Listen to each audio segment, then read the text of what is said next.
माँ जी, रोटी के साथ मूली गाजर काट दूं? नहीं, रहने दे बहू, मेरे दांत तो है नहीं, इन टूटी दाढ़ों से बिल्कुल नहीं चबाया जाता।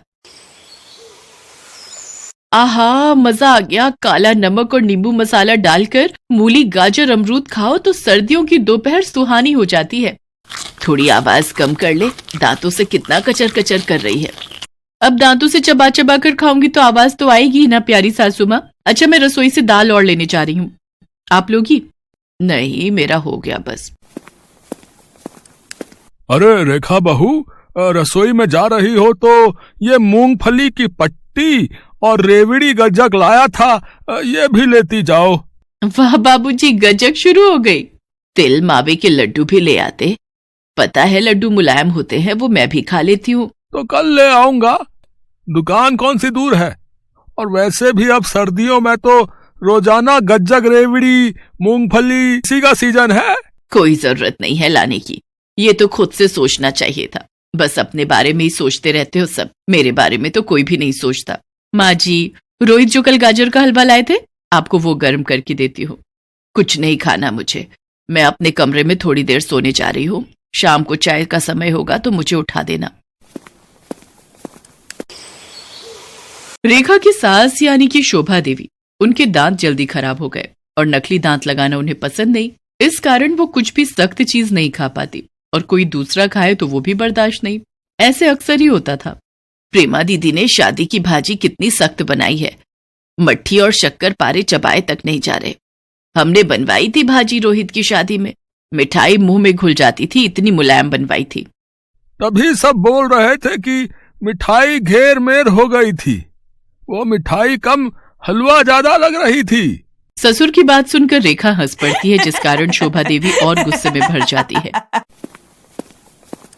दोनों कैसे हंस रहे हैं। काश मेरे पास ऐसे जादुई दांत होते जिनसे मैं कोई भी चीज छपाकर खा सकती। अगर ऐसा होता तो ये लोग मुझ पर कभी ना हंसते, मैं भी इनकी तरह सब कुछ खा सकती थी। पर ये सब जादुई परियां करती हैं, छड़ी घुमाई और जादू से वो चीज दे देती हैं। पर भला कौन परी मेरे लिए धरती पर आएगी और मुझे जादुई दांत देगी? किसके पास इतना समय है? शोभा की ये बात परिलोक की रानी पंखुड़ी सुन लेती है और वो शोभा देवी के सामने प्रकट होती है। तुमने ये कैसे सोच लिया कि परियां मुसीबत के समय सहायता करने नहीं आती? तुम्हारी आवाज परिलोक में मेरे कानों तक पहुंच गई थी। अगर तुम्हें जादुई दांत चाहिए तो वो मैं तुम्हें दे दूंगी, फिर तुम उन जादुई दांतों की सहायता से कुछ भी खा सकती हो। ये दांत किसी को भी दिखाई नहीं देंगे, सिर्फ तुम्हें ही दिखाई देंगे। पर इतना याद रखना, जिस दिन तुम्हारे जादुई दांतों का जादू किसी को भी पता चल गया, उस दिन ये जादुई दांत गायब हो जाएंगे और तुम फिर से बिना दांतों की हो जाओगी। क्या आप मुझे जादुई दांत दे सकती हो? हाँ, मैं ध्यान रखूंगी, मैं किसी को भी जादुई दांतों का पता नहीं चलने दूंगी। आप मुझे जादुई दांत दे दो। पंखुड़ी परी हवा में जादुई छड़ी घुमाती है और शोभा के मुंह में जादुई दांत आ जाते हैं और पंखुड़ी परी वहां से गायब हो जाती है। जादुई दांत पाकर शोभा बहुत खुश थी। सबसे पहले वो रसोई में रखे ताजे ताजे अमरूद काट कर खाती है। अरे वाह, मैं तो अमरूद बहुत आराम से खा पा रही हूँ, वरना कब से मैंने अमरूद नहीं खाए थे। जब देखो सख्त अमरूद मंगवाती रहती है रेखा, उसे तो बस अपनी पसंद का ख्याल है। अब एक बार प्रेमा दीदी की भेजी हुई भाजी भी खाकर देखती हूँ। वैसे भाजी खाने में बड़ी मुलायम है, मैं तो वैसे ही कह रही थी कि सख्त है। शोभा देखती है रेखा रसोई में आ रही है। अरे अमरूद कहाँ गए? यहीं तो रखे थे। माँ जी, आपने कहीं अमरूद देखे? मुझे क्या पता कहाँ गए, मैं भला तेरे मंगाए अमरूद खा सकती हूँ जो मेरे से पूछ रही है? मेरे तो दांत ही नहीं है। शोभा देवी मन ही मन हंसती हुई अपने कमरे में चली जाती है। अब तो रोजाना ही वो सब चीजें गायब हो रही थी जो शोभा देवी नहीं खा पाती थी। ये सब देखकर रेखा का दिमाग खराब हो रहा था कि आखिर खाने की चीजें गायब कहाँ हो जाती हैं। रोहित, पापा जी, मुझे आप दोनों से कुछ कहना है। पता नहीं कुछ दिनों से घर में खाने का सामान चोरी हो रहा है। बादाम, काजू, अखरोट, फल, कच्ची सब्जियां, नमकीन, बिस्कुट, सब कुछ घर से गायब हो रहा है। आप जो मूंगफली की पट्टी लेकर आए थे वो तो डिब्बे में से पूरी गायब है। ऐसे कौन ले जा सकता है? कोई बात नहीं बहू, हो सकता है खाने पीने में पता नहीं चलता होगा, मैं और ले आऊंगा। रेखा बहू कैसी बावली सी हो रही है, उसे क्या पता खाने का सारा सामान मैं अपने जादुई दांतों की मदद से खा जाती हूँ। सचमुच रेखा बहू सही कह रही थी, सर्दियों में गाजर मूली खाने का अलग ही मजा आता है। वैसे मैंने तो आज चुकंदर भी काटा है, जल्दी से सलाद खा लेती हूँ। अरे वर्मा जी के घर की रसोई में आग लग गई है। घर के अंदर वर्मा जी के पोता पोती ही थे। वो दोनों छोटे हैं और डर गए हैं, इसलिए दरवाजा नहीं खोल रहे। तो गेट को तोड़ देते हैं, मजबूरी है, बच्चों की जान को भी खतरा है। फायर ब्रिगेड को फोन किया। अरे वर्मा जी और उनका बेटा आ रहे हैं। उनकी पत्नी और बहू बहुत देर से बच्चों को समझा रहे हैं। गेट भी तो पक्के लोहे का बना हुआ है, आसानी से टूटने वाला नहीं, कुंडी अंदर से बंद है। रेखा के ससुर घर से बाहर जाते हैं। पिंकी बंटी बच्चों गेट पर आओ, गेट खोल दो, तुम्हें कुछ नहीं होगा। मम्मी बाहर आग है, हम नहीं आ पा रहे। मम्मी मम्मी, हे भगवान मेरे पोता पोती की रक्षा करना। माँ जी, पड़ोस की वर्मा आंटी के घर आग लग गई है। रेखा शोभा देवी को सारी बात बताती है। फायर ब्रिगेड भी आएगी तो समय लग जाएगा, बच्चे बस सही सलामत बाहर आ जाए। मेरे पास तो जादुई दांत है, अगर मैं इनकी मदद से कोई सख्त से सख्त चीज खा सकती हूँ तो काटने का काम भी तो कर सकती हूँ। अगर मैं लोहे के गेट को काट दूं तो बच्चों की जान बच जाएगी, पर मेरे दांतों के जादू के बारे में सबको पता चल जाएगा। पर इस समय बच्चों की जान बचानी जरूरी है। मेरा क्या, मैं तो बूढ़ी हो चुकी हूँ। माँ जी, आप कहाँ जा रही हो? माँ जी, पड़ोस में जा रही हूँ उनका लोहे का गेट काटने। क्या? शोभा देवी ने अपने दांतों से गेट का लोहा काटना शुरू कर दिया।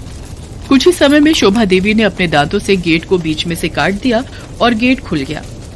आंटी जी, आज आपने मेरे बच्चों की जान बचा ली, वरना आज के जमाने में ऐसे पड़ोसी कहाँ मिलते हैं जो अपनी जान पर खेलकर किसी पड़ोसी की जान बचाएं। कोई बात नहीं, तुम भी मेरी रेखा बहू जैसी हो। बच्चों की जान बचाना मेरा फर्ज था और ये करना मेरे बस में था, इसलिए मैंने ऐसा किया। माँ जी, आपके पास जादुई दांत है, तब भी मैं कहूँ घर से खाने की चीजें कहाँ जा रही हैं? बहू है नहीं थे, मतलब? शोभा देवी रेखा को सारी बात बताती है। माँ जी, आप बहुत अच्छे हो। अब से मैं वादा करती हूँ आपको कभी भी ये एहसास नहीं होगा कि आप कुछ खा नहीं सकते। शोभा के पास जादुई दांत तो नहीं थे, पर अपनों के प्यार ने उसे ये महसूस ही नहीं होने दिया। रेखा जब भी सलाद काटती तो सास के लिए कद्दूकस से कसकर बढ़िया सा बना कर देती। अब तो घर में अमरूद भी मुलायम आने लगे और गजक आती तो सबसे पहले मावे के लड्डू शोभा के हाथ में दिए जाते। ऐसे ही सबसे पहले शोभा की पसंद और नापसंद का ख्याल रखा जाता। इसीलिए कहते हैं, परिवार में आपसी समझ और प्यार से हर रिश्ता मजबूत बन जाता है।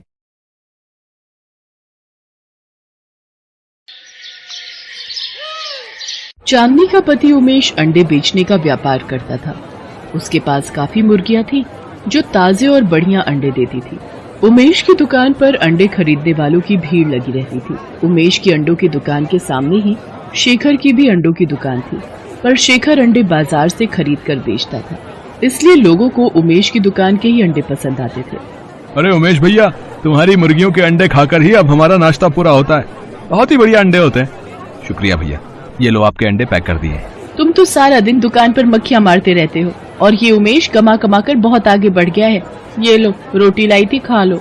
मुझे कुछ करना ही होगा, इसकी दुकान पाली हुई मुर्गियों के कारण ही चल रही है। मुझे इन मुर्गियों के बारे में ही कुछ सोचना होगा। शेखर रात में मौका देखकर उमेश की पाली हुई सारी मुर्गियों को खुला छोड़ देता है। अगले दिन उमेश मुर्गियों को जब गायब देखता है, उसके होश उड़ जाते हैं। हे भगवान, मेरी मुर्गियां कहाँ गई? सारी मुर्गियां गायब हैं। माँ, चांदनी, जल्दी आओ, हम तो बर्बाद हो गए।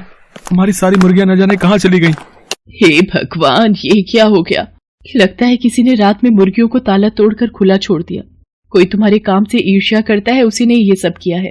पता नहीं कौन मुझसे अपनी दुश्मनी निकाल रहा है।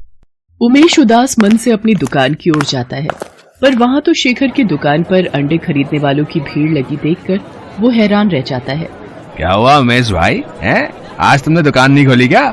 तुम्हारी मुर्गियों ने अंडे नहीं दिए क्या? हैं? मुझे सब पता है, ये शेखर का ही किया धरा है। मेरे पास इसे पकड़ने के लिए कोई सबूत नहीं है, इसलिए मेरा इस वक्त चुप रहना ही ठीक है। उमेश बहुत परेशान रहने लगा था। उसकी मुर्गियां खो जाने से उसके पास अब कोई भी काम नहीं रह गया था। शेखर दिन पर दिन अपनी दुकान पर अंडे बेचकर पैसे कमा रहा था। उमेश को इस तरह मायूस देखकर चांदनी और उसकी सास बहुत दुखी थी।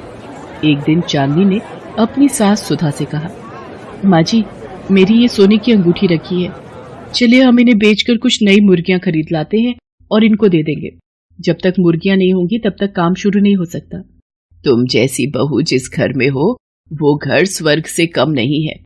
ठीक है बहू, हम मुर्गियां खरीदने चलते हैं।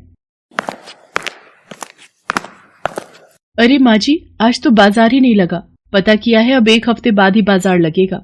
अब क्या करें? अब 1 हफ्ते तक उमेश खाली कैसे बैठेगा? क्या करे माँ जी, अब 1 हफ्ते का इंतजार तो करना ही पड़ेगा। मेरे पास तुम्हारी समस्या का हल है। मैं जानती हूं तुम किस परेशानी से गुजर रही हो। आप कौन है और आपको कैसे पता कि हमारी परेशानी क्या है? मैं एक जादूगरनी हूं और मैं दुखी लोगों की सहायता करती हूं। अच्छा, तो फिर आप हमें हमारी परेशानी का हल बता दीजिए जादूगरनी जी। लगता है तुम दोनों सास बहू में बहुत प्रेम है और ऐसे रिश्तों को देखकर मुझे बड़ी खुशी मिलती है। मैं जानती हूं तुम यहां मुर्गियां खरीदने आई थी और बाजार बंद देखकर यहां से वापस लौट रही थी। मैं तुम्हें ऐसे बीज दूंगी जिसकी सहायता से तुम अंडे की खेती कर सकती हो और उसके लिए तुम्हें मुर्गियों की भी जरूरत नहीं पड़ेगी। क्या? अंडे की खेती? पर वो कैसे हो सकती है? ऐसे कौन से बीज हैं जिनसे अंडे पैदा हो सकते हैं? ये रहे वो बीज, इन्हें अपने घर के आंगन में डाल देना और फिर ये बीज अपना जादू दिखाना शुरू कर देंगे। पर ध्यान रहे, 1 दिन में 5 बीज ही तुम्हें जमीन पर डालने हैं, वरना अनर्थ हो जाएगा। आप चिंता मत करो, हम इस बात का ध्यान रखेंगे। घर जाकर चांदनी और उसकी सास सारी बात उमेश को बताती हैं और जादूगरनी के दिए बीजों को अपने घर के बाहर बने आंगन की मिट्टी में डाल देती हैं। माँ, चांदनी, तुमने कभी सुना है कि अंडों की भी खेती हो सकती है? तुमने उस जादूगरनी पर कैसे विश्वास कर लिया? इन बीजों में कितना जादू है, अब ये तो कल ही पता चलेगा। अगले दिन उमेश जब सोकर उठता है तो वो हैरान रह जाता है। ये तो सचमुच हमारे घर के आंगन में अंडों की खेती हो गई है। पेड़ों पर अंडे उगाए हैं। मैंने तुम्हें कहा था ना कि ये बहुत चमत्कारी बीज हैं। रोजाना के 5 बीज डालने से अगले दिन 500 अंडे उगाएंगे। हाँ, ये तो सचमुच जादू हो गया। अब हम घर के आंगन में ही अंडों की खेती कर सकते हैं। उमेश बेटा, अब तुम्हें घबराने की कोई जरूरत नहीं है। हमारे घर के आंगन में अंडों की खेती होगी और फिर तुम उन अंडों को अपनी दुकान पर बेच दिया करना। ऐसे तुम्हारा काम फिर से चल पड़ेगा। तुम सही कह रही हो माँ, अब मैं फिर से अपनी दुकान पर अंडे बेच सकता हूँ और ये सब आप दोनों के कारण ही संभव हो पाया है। चांदनी और उसकी सास रोजाना घर के आंगन में बीज डाल देती और अगले दिन 500 अंडे घर के आंगन में उगाते। धीरे धीरे फिर से उमेश का काम चल पड़ा। अब तो उमेश अपनी दुकान के अलावा बाहर की दुकानों पर भी अंडे की सप्लाई करने लगा। उमेश का काम फिर से अच्छा चलते देख शेखर ईर्ष्या से भर गया। जब उसे सच्चाई पता चली तो वो अपनी पत्नी से बोला, तुम्हें किसी भी तरह उमेश के घर जाना है और वो जादुई बीज चुरा कर लाने, समझी ना, ताकि हम उन जादुई बीजों से अंडे की खेती कर सकें। तुम चिंता मत करो, मैं चाय पीने के बहाने जाऊंगी और मुट्ठी भरकर बीज चुरा लाऊंगी, फिर तुम भी रोजाना अंडे की खेती करना। शेखर की पत्नी बहाने से चांदनी और उसकी सास के पास जाती है और बातों ही बातों में बीज चुरा कर घर लौट आती है। ये देखो मैं कितने सारे बीज चुरा लाई हूँ। तुम एक काम क्यों नहीं करते? तुम मुट्ठी भर के बीज आंगन में डाल दो। जितने ज्यादा अंडे होंगे उतनी ही ज्यादा कमाई होगी।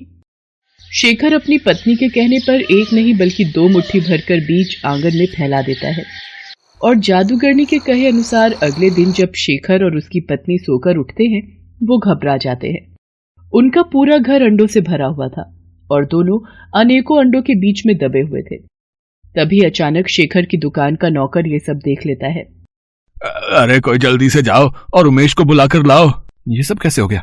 माँ, चांदनी, ये दोनों तो इन अंडों के ढेर के नीचे दबकर मर जाएंगे, इनकी मदद करो। तभी वहां जादूगरनी आ जाती है। तुम दोनों सास बहू को शायद पता नहीं, शेखर की पत्नी ने तुम्हारे घर से बीज चुराए थे, पर ये दोनों नहीं जानते कि लालच का फल बुरा होता है। इन दोनों ने चोरी की है, इसकी सजा मैं इन्हें जरूर दूंगी। नहीं नहीं जादूगरनी जी, इन दोनों को माफ कर दीजिए, हमें इनसे कोई बैर नहीं। ये हमारे पड़ोसी हैं, इसलिए हम इनका बुरा होते नहीं देख सकते। हाँ जादूगरनी जी, इन दोनों को छोड़ दीजिए। उमेश, मुझे माफ कर दे। मैंने ही तेरी सारी मुर्गियां छोड़ दी थी ताकि तू बर्बाद हो जाए, पर आज तुम सब हमारी जान बचाने के लिए खड़े हो। आज तो मैं तुम दोनों को छोड़ रही हूँ, लेकिन अगर दोबारा तुमने जीवन में लालच किया या किसी को नुकसान पहुंचाने की कोशिश की तो मैं तुम दोनों को बिल्ली बना दूंगी और अपने पास कैद करके रखूंगी। शेखर को अपनी भूल का पछतावा होता है। वो सबसे माफी मांगता है और दोबारा ईर्ष्या न करने की कसम खाता है। उस दिन के बाद से चांदनी और उसकी सास दोनों अंडे की खेती करने लगी और उमेश उन अंडों को बाजार में बेचकर अच्छे पैसे कमाने लगा। हेलो दोस्तों, कैसे हैं आप सब? हमारी कहानियाँ देखने के लिए हमारे चैनल को सब्सक्राइब कीजिए और हाँ, बेल आइकॉन पर क्लिक करना मत भूलिएगा।